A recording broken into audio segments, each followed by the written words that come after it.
Tuhan. Ya, selamat pagi saudara dan juga yang mengikuti di dalam YouTube. Ya, sebelum kita beraktivitas nanti ke kantor sekolah, kita sudah berdoa dan ya biarlah tetap semangat ya. Puji Tuhan. Ada satu firman juga yang saya rindu untuk bagikan untuk menjadi satu bekal dalam hidup kita, bekal di dalam sepanjang hari ini.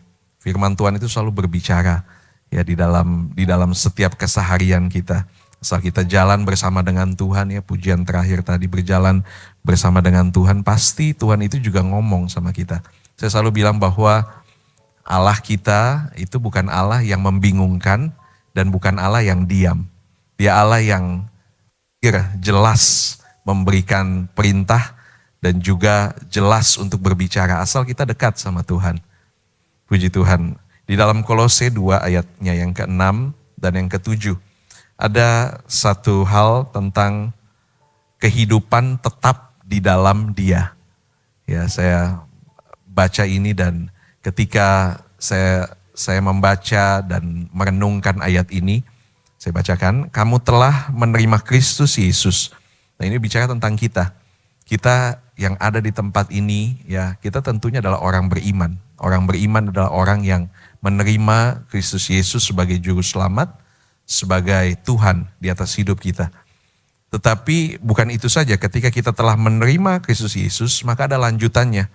Karena itu hendaklah hidupmu, artinya kehidupan kita sehari-hari, daily life kita, itu tetap di dalam Dia. Tetap di dalam Dia.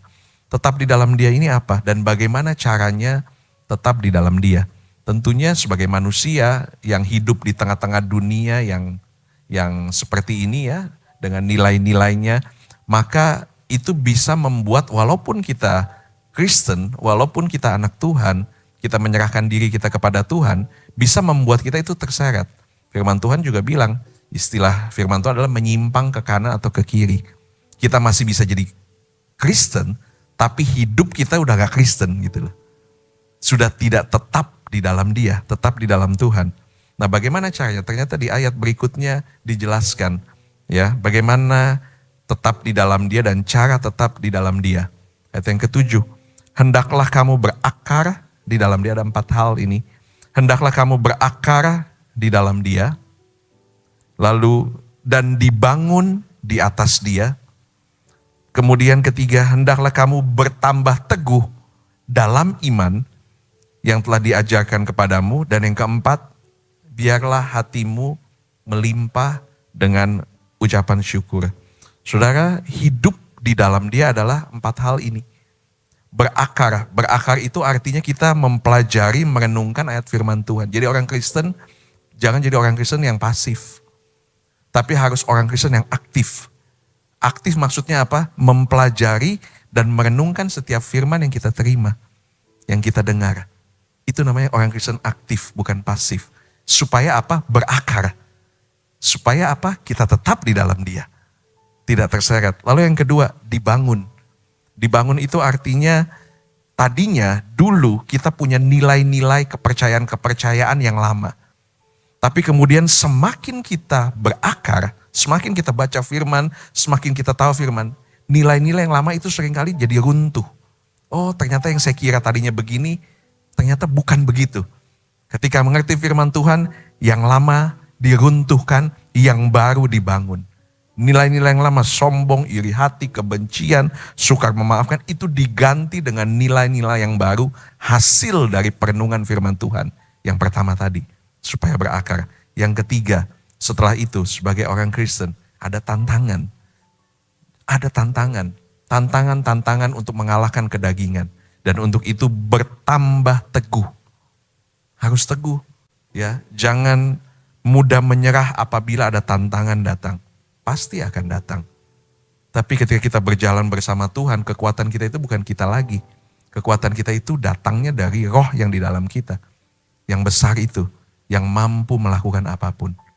Kita punya iman, tetap bertahan lewat setiap ujian dan jangan bimbang di dalam imanmu.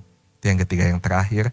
Yang keempat, Sebagai orang Kristen supaya tetap di dalam Dia, kita harus melimpah dengan ucapan syukur. Melimpah itu artinya tidak habis-habis. Melimpah itu artinya ucapan syukur itu kelihatan. Seperti air kalau dibilang melimpah, itu kalau ditaruh di gelas itu sampai keluar. Itu baru bilang melimpah tuh airnya, bukan hanya cukup. Ucapan syukur kita bukan hanya cukup. Kalau hanya cukup itu hanya kalau ada berkat. Tapi kalau melimpah gak ada berkat di dalam masa sukar sekalipun, kita tetap bisa mengucap syukur. Dan kunci damai sejahtera walaupun dalam kesulitan adalah mengucap syukur. Jadilah anak-anak Tuhan yang mengucap syukur. Tetap di dalam Dia ada 4 hal itu. Dan biarlah kita bukan saja menjadi orang Kristen yang biasa-biasa, tapi orang Kristen yang tetap di dalam Dia. Amin. Puji Tuhan, selamat beraktivitas dan mari kita berdoa.